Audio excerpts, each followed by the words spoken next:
dangerous storm and potentially could affect the Caribbean, the Lesser Antilles, Puerto Rico, Dominican Republic, potentially the East Coast, and the Gulf of Mexico or Florida. That's why we need to pay attention. So heading into Sunday, Monday, Category 4, there is the potential for this to be a Category 5 hurricane. Nothing in its way in terms of intensification. This is the Euro model, again, one of our reliable forecast models. This is Tuesday, Lesser Antilles, Puerto Rico, Dominican Republic, Cuba, and then perhaps moving into the Gulf of Mexico. Let's look at the GFS.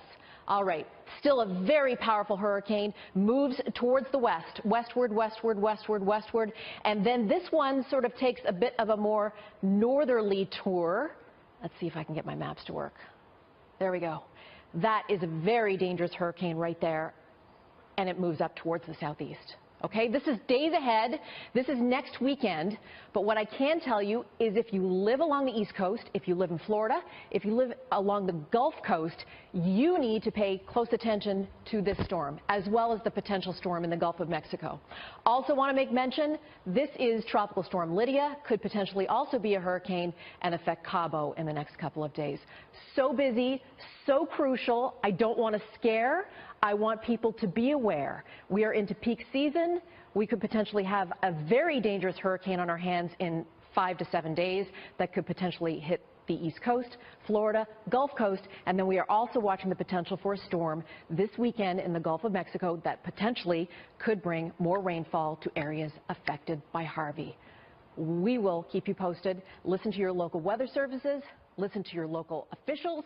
Have a preparation plan. Know what to do if there's a hurricane. Now tracking Category 2 Hurricane Irma. This one has intensified rapidly, and if you had a chance to tune in with us last night, this was showing signs that it was going to strengthen rather quickly because it was very well defined. There's nothing hindering its development. There's no wind shear out there. It has a lot of moisture to work with. So right now winds are sustained at 100 miles per hour. It's continuing to move west-northwest at about 10 miles per hour. But look very closely. You can see it's starting to develop a very well-defined eye, which is also indicative of intensification. Usually when you get a well-defined eye, not too much longer, it does become a major hurricane. And when we say major hurricane, it means Category 3 or higher. So it's well within the realm of possibilities that we could see this become a major Category 3 hurricane before the day is over, or even possibly as late as tomorrow morning. So it's definitely going to be worth watching over the coming days.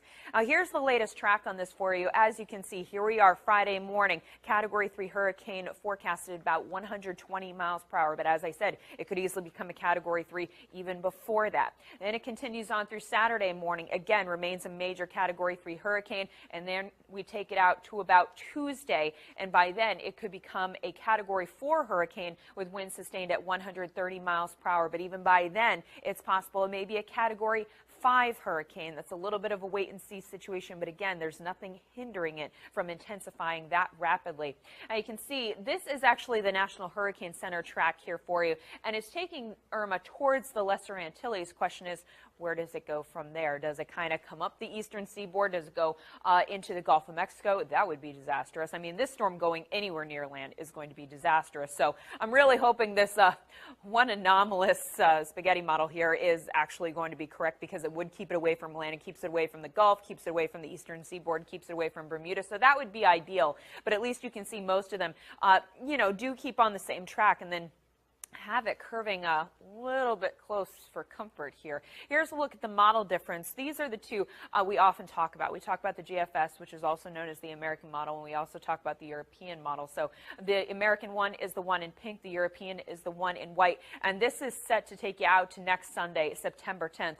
Do not like where the GFS has this position, but it's kind of been all over the place because the run before this had it a little bit farther out to sea and a little farther to the north. So I do want to tell you to take this with a grain of salt, but I will say the intensity of this storm has remained consistent with the American model, and so far the European model keeping this one farther off to the south, having it run right across Cuba and then potentially into the Gulf of Mexico. That wouldn't exactly be ideal either. So unfortunately, not loving the way either one of those models is shaping up for anybody. everybody. Here's a look at tropical depression Harvey. Continues to have a lot of moisture associated with winds at 100 miles an hour. It's moving to the west-northwest at about 10 miles an hour, so not a super fast pace, but a good clip. And we are going to continue to see this westward track. Now look at this. We're looking at it reaching 130 miles an hour, which would mean major hurricane status by the time we get to Tuesday morning, and it's approaching the Leeward Islands. But again, this is a 5-day forecast, so this is not a quick thing. This is not sneaking up on anyone, and it's important to note these are kind of the tracks, the areas for development that we see in September. So following right along with that, and the computer models in pretty decent agreement that this could go any of these directions. So it's definitely one to watch. Too soon to say whether or not we'll see U.S. impacts, but it's definitely one to keep our eyes on. You have another system out in the Atlantic. It was a tropical storm earlier this morning, but the latest update from the National Hurricane Center now has Irma as a Category 2 hurricane. It is moving off to the west and is forecast to be a major hurricane by tomorrow and early next week, threatening the eastern parts of the Caribbean. And our computer models after that pretty spread out as to where the storm goes afterward. The good news is only 10 to 15% of hurricanes where Irma is right now hit the United States. Dana? Jeff Jameson from KTVT, our Dallas station. Thank you. Hurricane Center has just said that at 11 a.m. they will officially name it and post advisories for Tropical Storm Irma.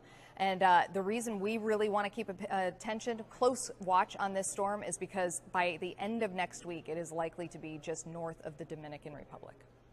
Okay, we'll be watching it closely. Thank you, Shay. Irma expected to be a Hurricane Irma has absolutely blown up in the far tropical Atlantic with 100-mile-an-hour winds, a fierce Category 2 hurricane. This morning it was just a tropical storm. It hit some very hot waters, it hit no wind shear, and it has blown up not only its size, its magnitude, but in its organization. You can really see a well-defined eye. Irma expected to be a major hurricane as we head into tonight, and then it will continue to traverse westward, west-northwest, across the open tropical Atlantic. By Sunday, a Category 3, maintaining that status, 130-mile-an-hour winds as we get into early Tuesday and knocking on the doorstep of the Caribbean with the Lesser Antilles. Where it goes after that, the models are split. One wants to take it out to sea, the other takes it more toward the eastern seaboard, possibly even Florida. What we can tell you, there's a great consensus that this is going to be a huge and very strong, extremely dangerous hurricane, a Category 4 as we get into early Tuesday morning. You can see it spinning out here, good model consensus in the short term, more divergent as we get into the long term. If it were to affect South Florida at the current rate, it would be sometime as we head into late next week. So if it were to affect South Florida at the current rate, it would be sometime. Consensus in the short term, more divergent as we get into the long term. If it were to affect South Florida at the current rate, it would be sometime as we head into It is expected to become a hurricane by Friday morning, a Category 1 hurricane, and then from there there's a lot of speculation whether it goes farther north or farther south. Why? Well, the computer models. Each line you see here is a different rendering of the scenario that could play out. Some, as it gets towards the end of this forecast period, goes a little bit farther north, and some go a little farther south. This time of the year, it's almost just as important to see the strength and the positioning of something called a Bermuda high that sits over the middle parts of the Atlantic. If it was to be rather weak, that'll usually drive these systems to move west and then do that little loop out to sea, and we call it a fish storm at that point. If it's just a little bit stronger and positioned a little bit farther towards the west, it'll actually push it right towards the eastern seaboard. If it's really, really strong, then it'll push it even farther to the west and way south of our region and into the Gulf of Mexico. Is where our attention really turns next. This is a very healthy, very strong tropical storm, and it's still strengthening. Right now, wind speeds at 70 miles per hour, so 4 more miles per hour, and it's a hurricane. In fact, it's forecast to become a major hurricane, a Category 3 over the weekend. The track takes it through the open Atlantic through the start of next week. But it's the long-range forecast that we still have a few kinks to work out. Some models are saying one thing, another model saying the other thing.